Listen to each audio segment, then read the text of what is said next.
আসসালামু আলাইকুম রহমতুল্লাহি ওয়া বারাকাতুহু। আল্লাহ রাসূল মুহাম্মদ সাল্লাল্লাহু আলাইহি ওয়াসাল্লাম বলেন, তিন শ্রেণীর মানুষ দিয়ে জাহান্নাম উদ্বোধন করা হবে। সেই তিন শ্রেণীর মানুষ কারা? এক, আলেম। আমরা জানি যে আলেমরাই কিন্তু ইসলামের যে প্রকৃত সৌন্দর্য, রাসূল সাল্লাল্লাহু আলাইহি সাল্লামের সুমধুর বাণী, সেটা বিশ্বব্যাপী ছড়িয়ে দিয়ে থাকেন। তারপর আল্লাহ রাসূল কেন আলেমদের কথা বলা হয়েছে? এখানে ওইসব আলেমদের কথা বলা হয়েছে যারা কোরআন হাদিসের ভুল ব্যাখ্যা করে মানুষের মধ্যে বিভ্রান্তির সৃষ্টি করে। আমরা কয়েক বছর আগে জানি যে বাংলাদেশেরই এক আলেম বসেন বসেন এরকম একটা জিকিরের প্রচলন করেছিল, যেটা দেশে খুব আলোড়ন সৃষ্টি করেছিল। আবার এই আলেমরাই কিন্তু বলছে যে বিচারের দিন পীর সাহেব জাহাজে করে তাদের মুরিদদের জান্নাতে নিয়ে যাবে, নাউজুবিল্লাহ। আবার এই অনেক আলেমরাই কিন্তু নিজের স্বার্থের জন্য আল্লাহ রাসূলের নামে মিথ্যা হাদিস বানিয়ে থাকে। আল্লাহ রাসূলের সুন্নাহ ছেড়ে দিয়ে একটা বেদাত ধরে বলে এটাই রাসূলের সুন্নাহ। আল্লাহ রাসূল ওই সব আলেমদের কথা বলা হয়েছে যারা ইসলামের ক্ষতি করছে, মানুষকে বিভ্রান্ত করছে। এই সব আলেম দিয়ে জাহান্নাম উদ্বোধন করা হবে।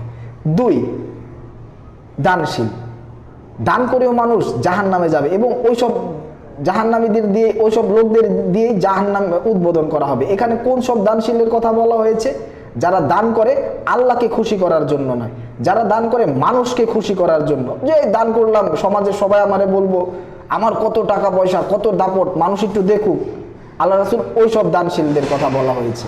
তারপরে আল্লাহ রাসূল আরো একটি হাদিসে বলেছেন যে তোমরা এমনভাবে দান করো যে ডান হাত দিয়ে দান করলে বাম হাত যেন না জানে। আপনি মানুষ দেখিয়ে দান করবেন, সেটা দেওয়া জায়েজ আছে, তবে আপনার উদ্দেশ্য থাকতে হবে যে মানুষ দেখে অনুপ্রাণিত হয়ে সেও যেন আল্লাহকে খুশি করার জন্য দান করে। আপনার দান করার প্রথম উদ্দেশ্য, একমাত্র উদ্দেশ্যই থাকবে আল্লাহকে খুশি করা। আর মানুষকে দেখিয়ে দান করলে আপনার উদ্দেশ্য থাকবে যে আমার দেখা দেখি যাতে ও দান করে। যারা মানুষ দেখিয়ে, মানুষদের জানিয়ে দান করে, তাদের দিয়ে জাহান্নাম উদ্বোধন করা হবে। এই কথাটাই আল্লাহ রাসূল বলছেন।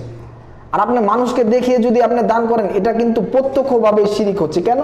আপনার আল্লাহকে দেখাতে হবে, আল্লাহকে দেখাতে হবে। সেখানে আল্লাহকে না দেখিয়ে আপনি মানুষকে দেখাচ্ছেন, আল্লাহর জায়গাটা আপনি মানুষকে দিয়ে দিচ্ছেন। এটা কি শিরিক হচ্ছে না? অবশ্যই শিরিক হচ্ছে।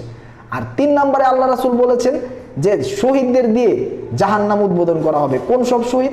যারা আল্লাহর রাস্তায় জিহাদ করে কিন্তু আল্লাহকে খুশি করার জন্য করে না, নিজের শক্তি মানুষের সামনে প্রদর্শন করার জন্য জিহাদ করে, যে মানুষ দেখুক আমি কত শক্তিশালী, আমার সামনে কেউ টিকতে পারে না, যেটা আসে সেটারই খায়া দেয়া, মাইরা মুইরা আমি অস্থির বানায় দিই।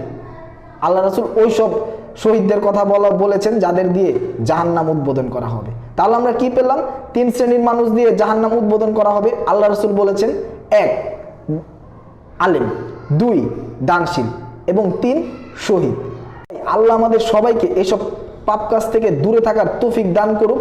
ছোট হোক কিংবা বড়, প্রত্যক্ষ হোক কিংবা পরোক্ষ, সকল প্রকার শিরিক থেকে যাতে আমরা দূরে থাকতে পারি এবং আমরা আমাদের প্রতিটা ইবাদতের যেন একমাত্র আল্লাহকে রাজি খুশি করার জন্যই করতে পারি। আল্লাহ সেই তৌফিক আমাদেরকে দান করুক।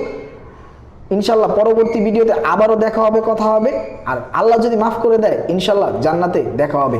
আসসালামু আলাইকুম ওয়া রাহমাতুল্লাহি ওয়া বারাকাতুহু।